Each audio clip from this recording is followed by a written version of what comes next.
G'day and welcome back to the Talking Leadership TV podcast series. My guest today is Neil Mann, who is the founder of Future Horizon. You can find out more about what Neil is doing at www.futurehorizon.digital. Neil is a seasoned digital innovation leader with more than 2 decades of transformation experience. Neil has been based in Singapore since 2011 and has held global senior positions with leading international companies including Gartner, Kearney, Rio Tinto, UBS and Marina Bay Sands. My discussion with Neil today focuses on the intersection of leadership and innovation. I hope you enjoy the podcast today, and I'll hand over to Neil. Neil, thanks for your time, mate. Look, I really want to get stuck into a discussion, if we can, around leadership, innovation and tech. And I think for first principles sake and from a macro perspective, give us your definition of innovation from that technology space, mate. Sure. And look, so I think first and foremost, it's about using technology to make things happen. So it's doing something different, and it's really about the value that that technology brings. So yes, there are technology innovations. So a new processor, for example, that's interesting, but what can we do with it? So it's answering that sort of so what question. So for me, the innovation is about what do we do today and how can we make that better? Or something that we can't do today, and then how do we use technology and digital innovation to actually make that happen? So it's very much about an enabler. Excellent. And so in the industries that you touch on and the leaders that you speak to, is there still a bit of a grey cloud around what innovation actually is as a concept, and then what does it mean to operationalize what innovation looks like? Is there a bit of a miscommunication or mismatch with people thinking around that? I think there is. That's definitely fair. Everybody that you speak to will recognize that innovation is a good thing, right? So, we want to innovate. We want to be like these disruptive new companies that are smaller and more nimble, because if we don't, then they're going to come along and eat our lunch. So every senior exec that you speak to will nod and say, yes, yes, yes, innovation good, more of that and quicker, please, which is great. That gives us something to build upon. But then we need to turn that into something practical, right? So actually transmitting that into something in actuality is not necessarily straightforward, because often people in business will then look at it and say, well, the actual mechanics of that, or that's the technology question. And so the bit that's missing in the middle is, you've got the view from orbit, which is innovation good, and then right at the very sort of in the trenches, if you like, is the software and the hardware and everything to actually make that happen. But in between, there's obviously quite a lot of air. And so it's really a case of, okay, but what do you want to do? And so typically I will go in and speak to people and say, all right, so from a strategic point of view, you want to be more innovative. And so what that actually means is that you need to have cultural change, right? And change is about people. So when we're speaking about technology and digital and innovation, we're not actually speaking about the technologies in and of themselves. It's about what can they do, and then how do we actually do that? So actually making that happen in practice can be challenging, and often it goes wrong. But I think there is always appetite for that, and we need to get better at actually making things happen, because it's the large scale stuff that people are saying this is where we're going, but sometimes it just takes too long, and therefore you lose momentum, you lose credibility, and it costs time and money, and then sort of apathy, unfortunately, can sometimes kick in. Yeah, that makes a lot of sense. And in fact, you're going to need leaders that can engage with what innovation means from an industry perspective, of what does it mean in their own businesses. And I've often wondered with innovation, is that the playground? This is just me talking out loud. So if I'm talking crap, just please correct me as we go along here. I have a view that I think the innovation hubs are around those with an entrepreneurial bent that aren't necessarily in formal leadership roles, versus organizations that have your classic leadership structures, and there isn't that entrepreneurial bent in the business. And I'm not saying our businesses don't have this, but I get that the sneaking suspicion that I've got is that that innovation is being fostered out of the entrepreneurial types. Is that fair comment, or am I overreaching there? No, I think it is fair comment. And obviously, these things are generalizations, but there's definitely something to be said for that. And I think, as I sort of touched upon before, to be innovative is you really need to change culture, right? Because you need to change process, you need to change thinking more than anything else. Because if you change somebody's thinking, you can change their actions. And so, in large scale organizations, it doesn't matter what vertical we're speaking about, whether it's financial services, natural resources, logistics, whatever, these companies work in a certain way, right? So they have processes and they have systems and they have norms, and that's what people are used to. And when you come in and you do something that is innovative, you are shaking the tree. You are asking them to do something different. And we all naturally, as humans, fear change. And so one of the things that I always try and do is say, look, yes, you need to provide that sort of macro map and strategy in terms of this is where we're going, this is why we're going there. And people can nod at it and say, okay, yeah, that sounds good, I get it. What does it mean for this person? What does it mean for me and my day to day and everything else? The other sort of dichotomy that large scale organizations have is that they, as you say, they want to be innovative. So that means having that sort of entrepreneurial mindset. But that's very, very different from how people in normal organizations think, and so how they do things as well. So that often sort of rubs against one another, right? So let's say from a procurement perspective, in a sort of standards IT department or something like that, you want to go out and get a vendor in, right? So you have to do this, and then you have to get this sign off, and then it has to go to market. That there's a process. For somebody in an intrapreneurial or entrepreneurial type of role within an organization to be innovative, they don't want to do that, right? They want to move quickly, and so those two things, sometimes there's a bit of friction. Yeah, it sounds to me like if your business had the capacity, and I think this does happen in large techs, you create a spin-off business where you put your entrepreneurial minded individuals, entrepreneurs, I think is the Yeah, term. exactly. So it's somebody within a large scale enterprise. You're an entrepreneur because you're doing it within the organization to try and make the change happen internally, if that makes sense. Yeah, no, it does. How common is that, or is that a fad that's sort of been and gone? Is that still something that big techs do? They do, yes. I think it's one of those terms that if you're familiar with it, people say, I know what you mean. But not everybody is familiar with it. I don't think it is a fad because I think it is a good mechanism for actually making change and making innovation happen. But it's not easy to do, right? You can't just sort of create a department or create a team and say, you're the innovation department, you are now all intrapreneurs, because you need to enable them, right? Again, you need to sort of make sure that they have the capacity and the capabilities to do things differently. You can't just say, here's a room, here's a whiteboard, here's some Apple Macs, and suddenly you're entrepreneurs in the sort of the standard environment. It doesn't work like that. That's often what people do. We'll get you a room, we'll get you some bean bags, and suddenly we're going to turn ourselves into Google. Unfortunately, that doesn't work. No, and I'll have to apologize for those that are watching the podcast or listening to the audio. I didn't mean to be flippant by using the word fat. I just couldn't find the right word. Look, I don't have your level of grey matter there, Neil. So you'll have to excuse me for a couple of stuff ups along the way. No, I just want to go back a little bit if we can. I think that friction within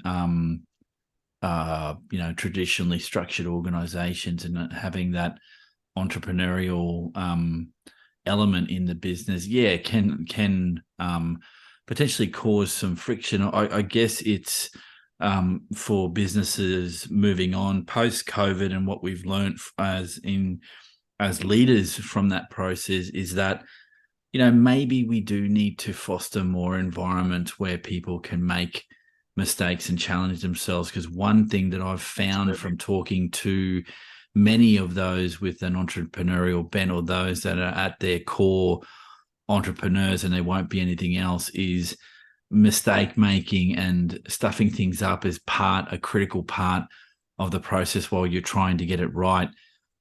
Creating those and I hate using the word, but that safe space to be able to play and use your get the creative juices going is something you'd want to see happen. But I think I understand why it would grate with some organizations, because if it's not part of the cultural norm in the business, I think it would be hard to get that to inculcate across different levels. And it speaks to what kind of leadership do businesses have? Do they want to foster innovation at all levels in the business? Is it just for the senior executives to be the innovators? And I would suggest to you as a, well, this is a no-brainer. If you've got 30, 40, 50, 100 people in the business, that's 100 sets of brains that could help tackle a difficult problem. But now, whether or not we maximize the grey matter that we've got in our businesses is a whole nother podcast, and I think it's potentially underdone. What would your view on that be, Neil?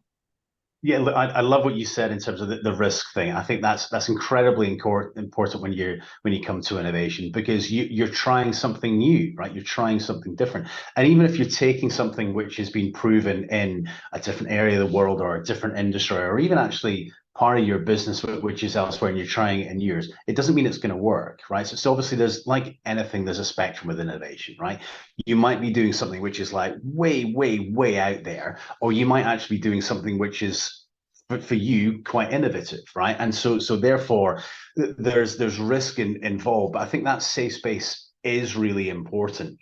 But why most people don't like risk is because, failure is a bad thing. Now, I'm not going to sit here and say failure is great, and I definitely don't subscribe to the of the sort of Silicon Valley, let's move fast and break things. But the only way to learn is to try.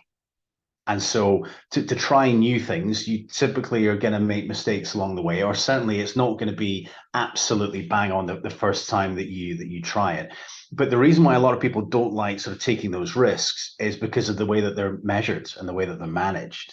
Right. So things like service level agreements or sales targets or things like that, how we actually manage our people. Again, it's a cultural thing that we're speaking about in terms of innovation and transformation, right? So if you say to somebody at the end of the week or the month of the year, this is what I expect you to do, that will drive the behaviors of those people. And then if you suddenly ask them to do something different, then that sometimes is a little bit challenging, especially if you only ask one small team or one small department to be innovative.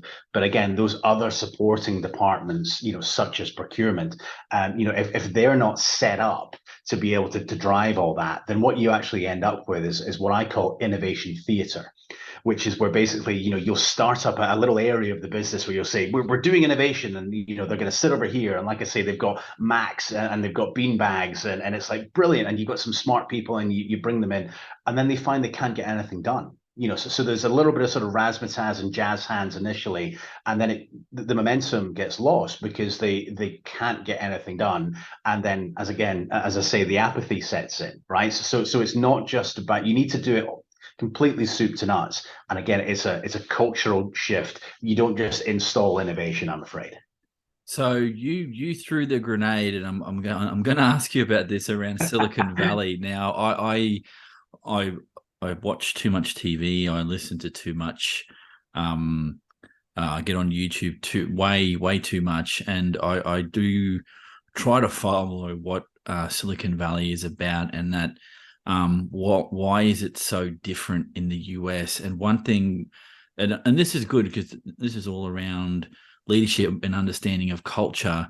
I think culture plays out at the business level, at the national level, and then at that transnational level. And I would ask you, maybe I'm being biased here, or definitely showing my lack of knowledge around this, but is the following statement some degree of true? The innovation culture and the people that drive it in Australia are qualitatively different to the Americans for a couple of different reasons. And you pointed out one about the rush to innovate in the US. Is it because in the US, and I'm not putting a value judgment on this, I'm just trying to create categories because that's how my mind works on something like this. I'm trying to understand it. is the entrepreneurial culture valued in a different way in the US context than it is in Australia or potentially Europe, South America, Africa? Is there a difference? And what do you think that looks like? Well, why is there a difference? I think I'm trying to ask. I think that there absolutely is a difference, and that's what we're speaking about here is something that's far more macro. So I think there's, if without sort of getting it's too sort of widespread on it. If you think the whole American dream thing in terms of you can take a risk, you can have your future in your own hands, you can build something yourself. And so, obviously we're always speaking in generalizations here, right? One of the things about Australians is that, nobody likes somebody that's kind of peacocking around and sort of saying how brilliant you are. And so from an innovation perspective, that comes into it. Where I live in Asia, often you people don't say anything, right? So you can have like a daily stand up or something like that, in an innovation type setting, and you can say to people, what went well yesterday? Okay, here's some good things. All right, what can we do differently? How can we get better? Silence, right? Or the boss speaks and so nobody else speaks. So there are, and obviously again, all those three things are generalizations, but there's definitely something in it in terms of how people are wired and what they are comfortable with, and I think that does sort of trickle down into terms of how people operate and then what the end results of that actually are. Yeah, it seems intuitively that that would be the case, but I think from the Australian context, the word entrepreneur has some baggage attached, Mm-hmm. and I'm showing my age here, but going back to Christopher Skase and a few entrepreneurs that were really beefed up by the media, and then when things went to poo and they ran away from the country to non-extradition countries, that we realized that maybe there's a downside to entrepreneurialism, and I think maybe that blurred the lines between is innovation solely the playground of the entrepreneurs, and I don't think it is. I think there's many shades No. of where it can come from, but this is just a perception thing. But I think we're in furious agreement that it's important to be fostering innovation, but from that leadership context, it's definitely in how your business is structured. If you've got a silo being innovative and pushing innovation, and that's not progressed through the structures of the business, you're going to have some real difficulties in getting anything done. And it stands to reason then if you get bored or frustrated key people, they're going to walk to somewhere where this is going to be the norm. And in the current employment environment, particularly in Australia, we don't want to be losing good people to other businesses because the cost of replacing them is just becoming nightmarishly difficult. And I think it just creates more work for recruitment agencies who know that this is going to be happening more and more if businesses don't get their proverbial shit together. So no, yeah, mate, we could go down the rabbit hole of the entrepreneurs and culture, but I think the points that you made are very well made. Let me ask you something, Neil. From the perspective of just bringing it back to leadership specifically and innovation, are leaders the source of innovation? Are they enablers of innovation, or some combination of the two? Or have I got it bloody wrong completely? No, I think you're bang on, and I think the answer is yes. I think it needs to be both. So I think to display leadership, you need to say, like, come with me, follow me. This is where we're going to go, and then you also need to be able to have the plums to make that happen. So to your earlier point, the leaders can say, we're going to be more innovative, we're going to disrupt, we're going to change, we're going to morph. And again, the people that are several rungs down in that business, and it doesn't matter whether you have 100 people or whether you've got 100,000 people. It's about, well, okay, well, what does that mean in actuality? What are the mechanics of that?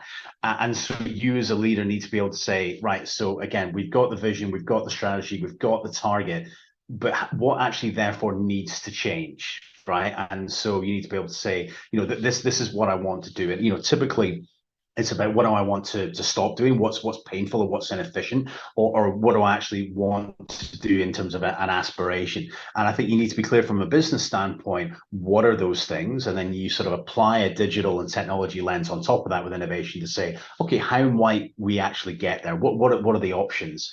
And then just you need to start. You need to start small. We try stuff that didn't work. We course correct, right? We pivot. We try something else. Don't hold on to a problem because you spent a long time making it. It's one of the pieces of advice I always say, right? You need to be able to say, scrub it, quit it. That one didn't work. What do we learn from it? How do we make a better, more informed decision? The next time around. Yeah, that's good advice for anyone listening that's trying to grapple with this. And I think the innovation issue is not owned by any one industry. And I think government as well. I mean, as much as government is assumed to be not a place for innovation, it's definitely an enabler of innovation if it gets its proverbial stuff together and is prepared to engage on what do you need, what does the infrastructure of innovation look like, and that again is a whole nother discussion we can have, and we will come back to a lot of these because we're only touching this at that macro level, so there's a lot more to talk about, Neil. But let me bring you back to the innovation paradox and the role of leadership now as a way to orient those that are watching the video or listening to the podcast. Just a bit of a definition around this, and I'll unpack this a bit and see what you think. The notion of innovation productivity paradox refers to a coexistence of existing new tech innovations, and the example are AI, digitization, machine learning, robotics as examples, and declining productivity rates in 21st century OECD economies. Let's unpack that a bit. So is the paradox a real thing from your experience, and how are businesses engaging with it, or are we not engaging with it and hope that it's not going to be an issue for us? I think the answer is it depends. The paradox definitely is a thing for sure. And again, you speak to sort of senior business leaders, and everybody sort of recognizes we need to be at least looking at these things, right? So, we want to do things with AI because it's the power and the value that will unlock, and it will make our people more efficient. And we want to move them up the value chain and all these types of things. It all sounds great, right? The sales pitch is very, very compelling, but actually doing that in actuality can be quite challenging. And I think, I certainly have regular conversations where people are saying, we want to do something innovative. We want to do something different. Okay, that's great. So we sort of, we kick it around, we come up with some ideas, and quite often people look at it and go, well, that sounds great. Could be risky. Oh, it could be expensive. Can you tell me who else has done this? So that is very much a paradox, right? So it's a case of, we want to be bleeding edge. We want to get that competitive advantage. But, people are sometimes then, when you begin to talk about this is what it's going to take in terms of your people and time and cost and risk, then, a little bit of movement in the chair where people are less comfortable with that. And look, you don't always have to be first mover advantage, right? So, somebody like Apple, which everybody always goes, oh, we want to be like Apple. We want to be innovative. The iPhone wasn't the first touchscreen mobile phone, right? So these types of things, you don't always have to be first, but it needs to come back to first principles from a business standpoint in terms of what are you trying to do? And I use a question I use it all the time, and I say to people, what does good look like?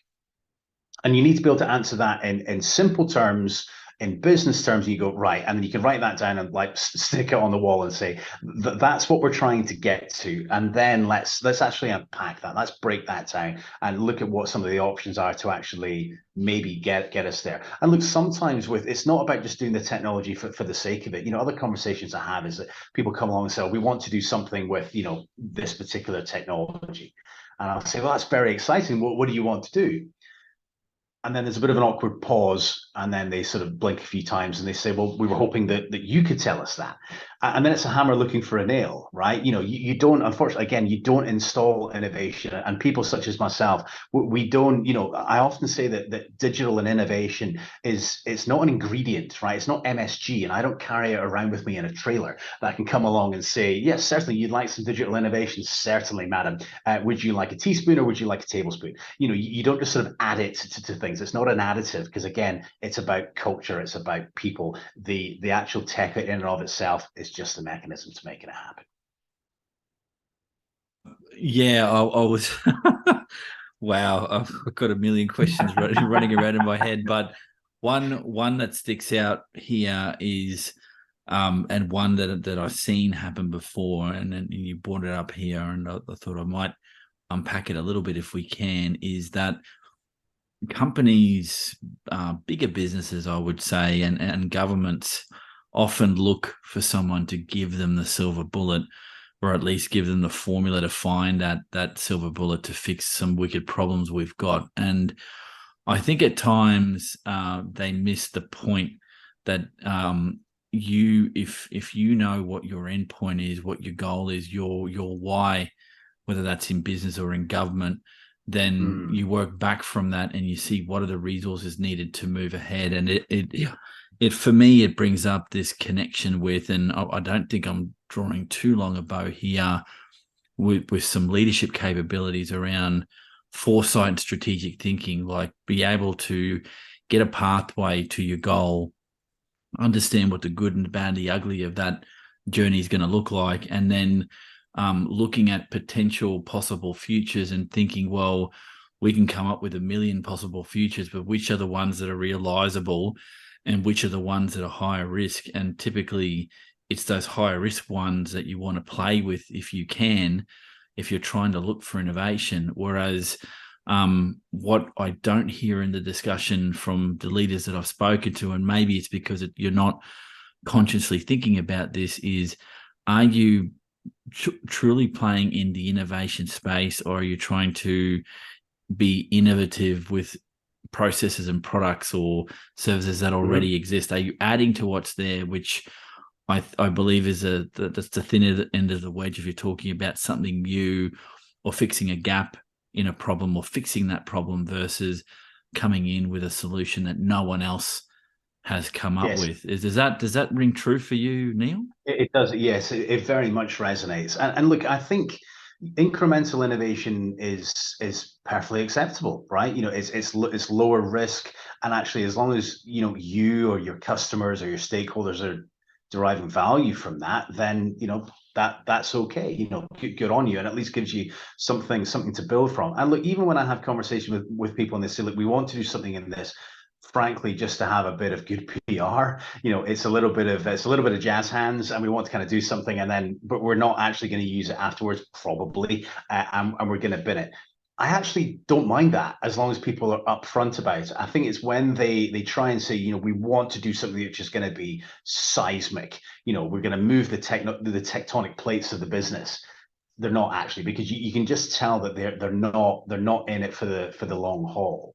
And I think you're right that a lot of the time, people just want to do something. They want something sort of snazzy and whizzy because they've read something in Fortune or Forbes or Harvard Business Review or The Economist, and they're like, I want one of those. It's a shiny, sexy trinket. Give me some of that action. And look, again, I think that's okay, but let's just have an adult conversation about what that actually means. What are we investing in? What are we trying to do? Again, what does good look like? And to do real change, to do real innovation, it's a little bit like climbing a cliff, right? It takes skill, it's hard, it's risky. Any fool can jump off a cliff, but climbing one is a different paradigm.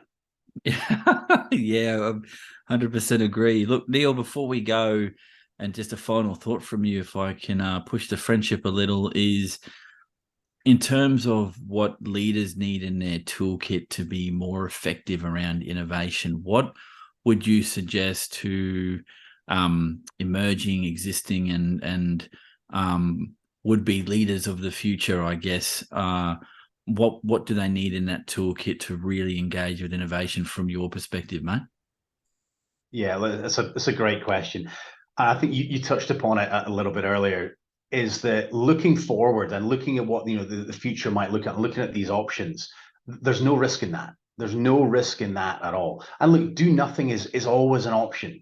But I think, looking outside, looking further down the track, I'd encourage any leader to do that, right? You really do. And also don't just think about your own domain and whether that's your geographic domain or your industry or something like that. That there's certain industries I work with that are just very, very navel glazing, right? They're very inward looking, and we're special, and I'm not saying, for example, that something from aerospace is going to work in insurance. But you can at least look at that and just say, well, look, that's interesting. What can we learn from that? And the middle part of the Venn might be very thin, but I think it's interesting. And get an external pair of eyes, get somebody to sort of to come in and help you look at things, because they will see things that you won't, especially if you've been in the business for quite some time. The people just come in and gently, at least initially, sort of poke some holes, right? Why do you do things like that? And when you get the answer of, oh, we couldn't possibly do that, or that can't be changed. Well, why not? Or let's just assume that if it could be changed, what would that mean? What would that look like? Get somebody to kind of come in and really challenge your thinking. I think is something that you always want to have. I think that's valuable.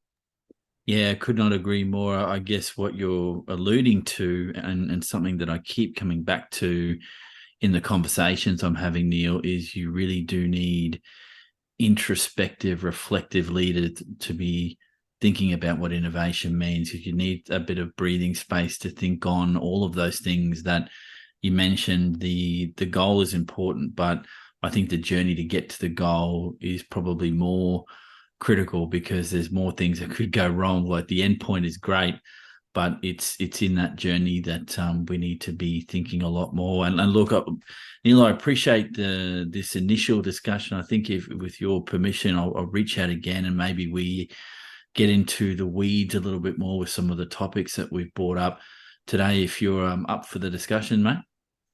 Certainly, yeah. Look, thank you for the opportunity. It's been a pleasure, and I'd love to have another discussion about some of these very interesting topics.